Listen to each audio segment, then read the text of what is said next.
नमस्कार, मैं रविश कुमार। बेशरम रंग की दीपिका ने गौरव के क्षण की घोषणा कर दी। ऑस्कर में तेलुगु फिल्म आरआर का एक गाना पुरस्कृत हुआ है, नाटू नाटू। सीबीआई और ईडी को इससे सबक सीखने की ज़रूरत है और ओरिजिनल होने की बहुत ज़रूरत है। इन दोनों पर आरोप लगते रहे हैं कि केंद्र सरकार के इशारे पर ये दोनों एजेंसियां विपक्ष के दफ्तरों में, उनके रिश्तेदारों के घरों में नाटू नाटू करती रहती हैं। इसलिए दोनों एजेंसियों के प्रमुखों को इसका गाना सुनना चाहिए और अपने दम पर काम करके दिखाना चाहिए। कभी कभी मेघालय, कभी कभी कर्नाटका, मध्य प्रदेश और अदानी समूह के दफ्तरों में भी चले जाना चाहिए, ताकि लगे कि हमारी जांच एजेंसियां भी ओरिजिनल है, नाटू नाटू की तरह। मौलिकता के लिए इस गाने को इनाम मिला है। ये बहुत बड़ी बात है। ये बहुत बड़ी बात है कि इस गाने को मौलिकता के लिए, ओरिजिनल होने के लिए बेस्ट गाने का अवार्ड मिला है ऑस्कर में। सीबीआई और ईडी को अब समझने की ज़रूरत है कि किसी दूसरे के इशारे पर नाचो नाचो अब बंद कर देना चाहिए और विश्वसनीयता हासिल करने के लिए सबसे पहला काम है कि सूत्रों के हवाले से की जा रही रिपोर्टिंग पर लगाम लगानी चाहिए। इस पर उनका बस नहीं है, लेकिन जब भी सूत्रों के हवाले से कोई दावे किए जा रहे हैं तब ईडी और सीबीआई को आगे आकर सही तथ्यों की जानकारी देनी चाहिए। और जब इतना बड़ा छापा पड़ रहा है तो कम से कम प्रेस रिलीज जारी कर, प्रेस कॉन्फ्रेंस कर ये बताना चाहिए कि क्या क्या हुआ है, ताकि हमारे आपके पास जवाबदेही की वो आवाज़ सुरक्षित रहे जिसमें ये दावा किया गया है, और अदालतों में हम उसकी जांच कर सकें कि जो दावा किया गया है उसे साबित करने के लिए किस तरह के सबूत जमा किए गए हैं। अब एक सूत्र है, एक पत्रकार का एक सूत्र से संपर्क हो सकता है, लेकिन ये कैसा सूत्र है जिससे सारे पत्रकारों के संपर्क हैं और सारे चैनलों पर करीब करीब एक जैसी खबरें चलती हैं सूत्रों के हवाले से और सारी डिटेल के साथ चलती है। जबकि ईडी या सीबीआई कई बार पूरी तरह से प्रेस कॉन्फ्रेंस भी नहीं करती है, बताती भी नहीं है कि क्या मिला है, नहीं मिला है। इसलिए इनकी जवाबदेही तय करने का वक्त आ गया है। सूत्र जो संपादक बने हुए हैं उनसे सावधान रहने का वक्त आया है। पिछले दिनों लालू प्रसाद यादव और उनकी बेटियों के यहाँ छापे पड़े, 24 ठिकानों पर छापे पड़े। तेजस्वी यादव और उनकी गर्भवती पत्नी के यहाँ भी छापा पड़ा। यह खबर सार्वजनिक थी क्योंकि इनके घरों के बाहर कैमरे लगे थे। तब कोई तुक ही नहीं बनता कि छापे में क्या मिला इसकी सूचना सूत्रों के हवाले से दी जाए या ट्वीट में 2-4 लाइन लिखकर दी जाए। ऐसा लगता है कि कोई खास तरह से कवरेज करवाना चाहता है। इनके पास ठोस सबूत नहीं है, इसलिए सामने नहीं आना चाहते हैं। तो समय आ गया है कि ऐसे छापों के वक्त सभी जानकारी रखने वाले सूत्र महोदय को सामने लाया जाए और उन्हें मीडिया और देश की जनता के सामने हाजिर किया जाए। जिस तरह से राष्ट्रीय जनता दल अपने ट्विटर हैंडल से जांच एजेंसियों के दावों को, मीडिया की रिपोर्ट में किए गए दावों को रिजेक्ट कर रहा है, चुनौती दे रहा है, उसके बाद भी अगर ये जांच एजेंसियां सामने आकर सही तथ्य नहीं रखती हैं या उन तथ्यों की पुष्टि नहीं करती हैं तो ये बहुत दुखद है। क्या कर सकते हैं? जिस घटना का इतना मीडिया कवरेज हुआ है या करवाया गया है कि छापे के समय ये मिल गया, वो मिल गया, वो कितना सही है हम सबको जानने का हक है। अदालतों में ये मामला बहुत लंबा चलता है, कई साल लग जाते हैं। जिस मामले में छापे पड़े हैं वो मामला खुद 2017 में प्रकाश में आया था और अभी तक छापे वगैरह वगैरह में ही सारी बातें और ख़बरों में ही सारी बातें घूम रही हैं। 11 मार्च की शाम ईडी ने ट्वीट किया कि ज़मीन के बदले नौकरी घोटाले के संदर्भ में 24 ठिकानों पर छापे मारे गए हैं। 1 करोड़ की राशि मिली है, $1900 की विदेशी मुद्रा मिली है, 540 ग्राम सोने का सिक्का मिला है और 1.5 किलो के जेवर मिले हैं। और इन छापों से अवैध तरीके से कमाई गई करीब 600 करोड़ की संपत्ति का अब तक पता चला है। ईडी के इस ट्वीट में बहुत कम जानकारी है। मतलब इस ट्वीट से पता नहीं चलता कि 24 ठिकानों पर छापे पड़े हैं तो 1 करोड़ कैश कहां से मिला, कितना कितना मिला, किस बेटी के घर से कितना मिला और इसका संबंध ज़मीन के बदले नौकरी घोटाले से कैसे है।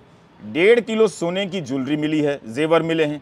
3 बेटियों और एक गर्भवती बहू के यहाँ छापा पड़ा है। तो ये ज्वेलरी, ये जो जेवरात हैं, क्या बहुत ज़्यादा हैं और ये किसके हैं, किसके कितने हैं? सरकार वैसे हिंदी प्रेम में डूबे होने का दावा करती है, हिंदी खूब बोलती है, लेकिन ईडी ने अपनी ये जानकारी अंग्रेज़ी में ट्वीट कर दी। ये हिंदी में भी सूचना दी जा सकती थी ताकि अनुवाद में किसी से कोई गलती ना हो। इस बार राजद और तेजस्वी यादव ने ईडी को सार्वजनिक रूप से चुनौती दी है कि जो दावे किए जा रहे हैं उससे संबंधित जो भी पंचनामा बना है उसे सार्वजनिक कीजिए। कहीं भी छापा पड़ता है तो जिन चीज़ों को बरामद करने का दावा किया जाता है उनकी एक सूची बनती है और दोनों पक्ष उस पर दस्तखत करते हैं कि आप हमारे घर से ये चीज़ें लेकर जा रहे हैं। इसे पंचनामा कहते हैं। अब जब इतनी बातें हो रही हैं मीडिया में, तो वो पंचनामा क्यों नहीं सार्वजनिक किया जाता है, या फिर जो ये सूत्र है उसे क्यों नहीं गुप्त रखा जाता है, ताकि वो सारी बातें मीडिया को ना बताता फिरे। पता तो चले कि ये सूत्र बैठता कहाँ है, ईडी के भीतर बैठता है या किसी और कार्यालय में बैठता है या किसी और के साथ चलता है। ऑल्ट न्यूज के पत्रकार अभिषेक ने ट्वीट कर दिया कि इससे ज्यादा पैसा तो भाजपा सांसद गिरिराज सिंह के घर चोरी करने वाले चोर के पास बरामद हुआ। चोर ने कबूला कि बरामद बैग में पड़ा 1 करोड़ 14 लाख नगद, $600 सोने के आभूषण गिरिराज सिंह के घर से उसने चोरी की, जबकि गिरिराज सिंह ने मात्र 50,000 रुपए चोरी की शिकायत दर्ज कराई। इस ट्वीट को तेजस्वी यादव ने रीट्वीट कर दिया है। कर्नाटका में भी एक बीजेपी के विधायक के बेटे के घर से नोटों के बंडल बरामद हुए। अखबारों में यह तस्वीर छपी। कम से कम पार्टी के नेता ही बेटे जी के घर चले जाते, छापे मारते और जो भी नोट है ले आते, पार्टी फंड में जमा कर देते। इस पैसे से पार्टी अपने कार्यकर्ताओं को ही कुछ पैसा दे देती, आर्थिक मदद दे देती। बहुत सारे गरीब कार्यकर्ता काम कर रहे होते हैं किसी भी राजनीतिक दल में। लालू यादव की एक बेटी और दामाद सिंगापुर में रहते हैं, तो उस हिसाब से $1900 का मिलना क्या ये बहुत बड़ी राशि है? इसका जवाब तभी मिलेगा जब प्रेस कॉन्फ्रेंस में ईडी या सीबीआई के अधिकारी सामने होंगे और इन तथ्यों पर सवाल पूछे जाएंगे, जवाब आएगा। क्यों ये इतनी बड़ी बात है? क्या ये बहुत बड़ी राशि है $1900 का मिलना? और इसका किस तरह से जमीन के बदले नौकरी घोटाले से संबंधित है? क्या लोग डॉलर में पैसा दे रहे थे, या जो पैसा कथित तौर पर देने का दावा किया जा रहा है उसे डॉलर में बदला जा रहा था? तो कहां से बदला जा रहा था? ये सारे सवाल हैं जिसके जवाब दिए जाने चाहिए। इसके बारे में भी कहीं कोई विस्तृत जानकारी नहीं है। ईडी के ट्वीट को समाचार एजेंसी एएनआई ट्वीट करती है और उसके ट्वीट को तेजस्वी यादव रीट्वीट करते हैं।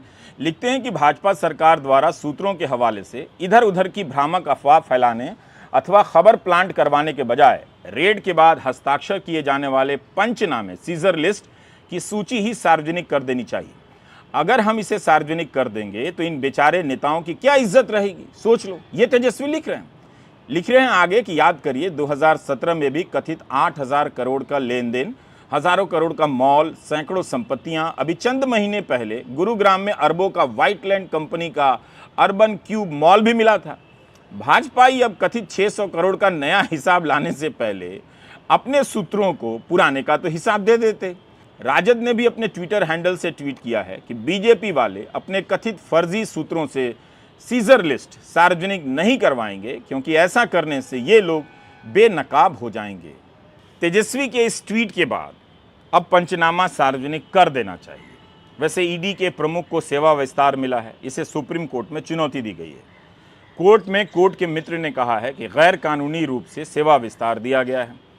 अब बहुत ज़रूरी है कि इस मामले का फैसला जल्दी आ जाए, ताकि हम सब जान सकें कि कोर्ट मित्र ने कोर्ट को जो बताया है वो कितना सही है, ताकि हमारे संदेहों को मजबूती मिले कि जो व्यक्ति शीर्ष पद पर बैठा है क्या वो गैर कानूनी तरीके से सेवा विस्तार लेकर बैठा है, और अगर वो खुद अपने मामले में गैर कानूनी तरीके अपना रहा है या उसे गैर कानूनी तरीके से सेवा विस्तार दिया जा रहा है, तो हम और आप क्यों उम्मीद करें कि इस ईडी ने जो विपक्ष के यहाँ छापों का दौर शुरू किया है वो सिर्फ और सिर्फ तथ्यों के आधार पर है, उसमें राजनीति नहीं है। ये सारी हेडलाइन 2017 के साल की हैं। उस समय की खबरों में दावे किए गए कि हजारों करोड़ का घपला सामने आया है। सूत्रों के हवाले से जनता के दिमाग में यह बात ठेल दी गई और उसे तब जोर जोर से नहीं बताया गया। जब 2021 में सीबीआई ने यही केस बंद भी कर दिया, क्योंकि एफआईआर दर्ज करने के लिए साक्ष्य काफी नहीं थे। लेकिन खबरें चलाई गईं कि लालू प्रसाद यादव को दक्षिण दिल्ली में घूस के तौर पर डीएलएफ से एक प्रॉपर्टी दी गई है, क्योंकि उनको बांद्रा और नई दिल्ली रेलवे स्टेशन में प्रोजेक्ट चाहिए थे। इल्जाम था कि 30 करोड़ की जमीन को डीएलएफ ने 5 करोड़ में शेल कंपनी के माध्यम से खरीदा। फिर उस कंपनी को कथित तौर पर तेजस्वी और अन्य रिश्तेदारों ने 4 लाख में खरीद कर बंगला और अन्य संपत्ति अपने नाम करवा ली। जाहिर है ये सभी साधारण आरोप नहीं थे। अगर यही बात प्रेस कॉन्फ्रेंस के जरिए कही जाती, सवाल जवाब होते, तो हम और आप कुछ समय बाद पूछ सकते थे कि तब तो आपने ये कहा था, आपने तो सबूत और कागज मिल जाने के दावे किए थे। अब आप एफआईआर में कह रहे हैं कि एफआईआर दर्ज करने के लिए सबूत नहीं है, पर्याप्त साक्ष्य नहीं है। तो आप समझ सकते हैं कि इन खबरों से किसका मकसद पूरा हो रहा है। दांव पर लगाई जा रही हैं ये संस्थाएं जो भ्रष्टाचार को पकड़ने के लिए बनाई गई हैं, लेकिन बीजेपी शासित राज्यों में बीजेपी के नेताओं के यहाँ आरोप लगने के बाद भी इनकी तरफ से कोई दस्तक देने तक नहीं जाता है। एक वरिष्ठ अधिकारी ईडी से ही जुड़े रहे इस्तीफा देते हैं, यूपी में चुनाव लड़ते हैं और मंत्री भी बन जाते हैं। क्या इसे राजनीतिक तौर पर जोड़कर ना देखा जाए? बहरहाल आप मई 2021 की खबरों को देखिए। इन खबरों में बताया जाता है कि इस मामले में सीबीआई ने लालू यादव को क्लीन चिट दे दी है, कोई केस ही नहीं बना।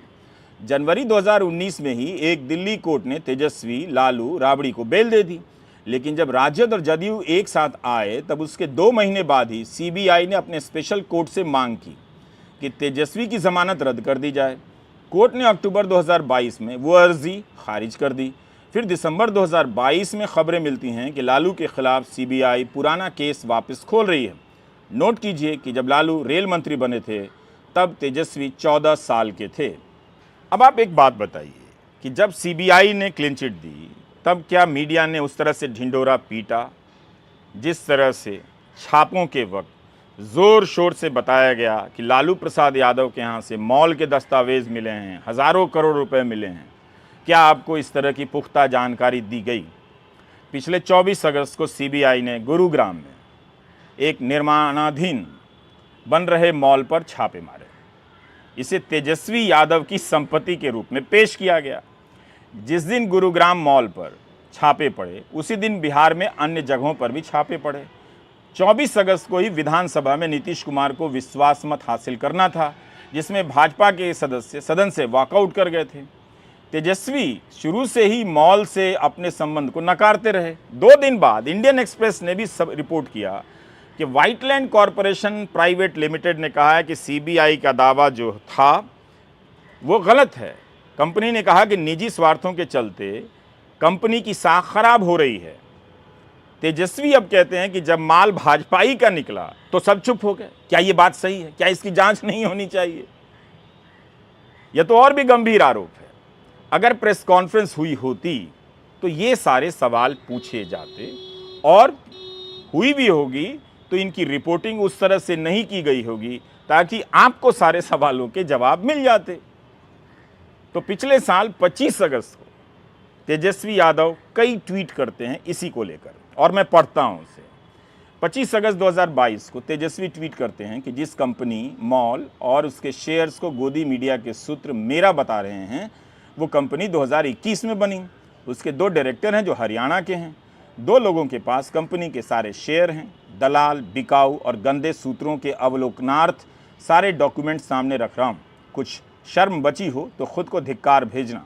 25 अगस्त 2022 को वे ट्वीट करते हैं कि गुरुग्राम के जिस मॉल को गोदी मीडिया के बेगैरत पत्रकार कथित सूत्रों के हवाले से मेरा बता रहे हैं, उन्हें बताना चाहता हूं कि हरियाणा सीएम के साथ साथ बीजेपी के एमपी और गुरुग्राम की बीजेपी की मेयर ने भी उस कंपनी का अनुमोदन किया है। हर प्रोजेक्ट में ये लोग उपस्थित रहते हैं। सीबीआई से इनकी जांच कराओ। 25 अगस्त 2022 को तेजस्वी एक और ट्वीट करते हैं कि गोदी मीडिया अपने आकाओं के आदेश पर गुरुग्राम की व्हाइटलैंड कंपनी के जिस मॉल को मेरा बता रही है उसका उद्घाटन व बखान हरियाणा के बीजेपी एमपी एवं मुख्यमंत्री मनोहर लाल खट्टर जी ने किया है। कंपनी के प्रमुख शेयर होल्डर नवदीप और डायरेक्टर्स के सीएम खट्टर के साथ मधुर संबंध हैं। अब करो उनकी सीबीआई जांच। 2 दिन बाद 27 अगस्त 2022 को तेजस्वी ट्वीट करते हैं कि 2 दिन पहले गुरुग्राम के जिस मॉल को सीबीआई और गोदी मीडिया मेरा बता रहे थे उनकी पोल खुलने के बाद जब उस मॉल में हरियाणा के मुख्यमंत्री, बीजेपी सांसद, नेताओं की संलिप्तता सामने आई तब जाकर व्हाइटलैंड कंपनी कह रही है कि तेजस्वी का इस कंपनी और मॉल से कोई संबंध नहीं था ना है। तो राष्ट्रीय जनता दल और विपक्ष के नेता इस तरह के कई उदाहरण देकर आरोप लगा रहे हैं कि ईडी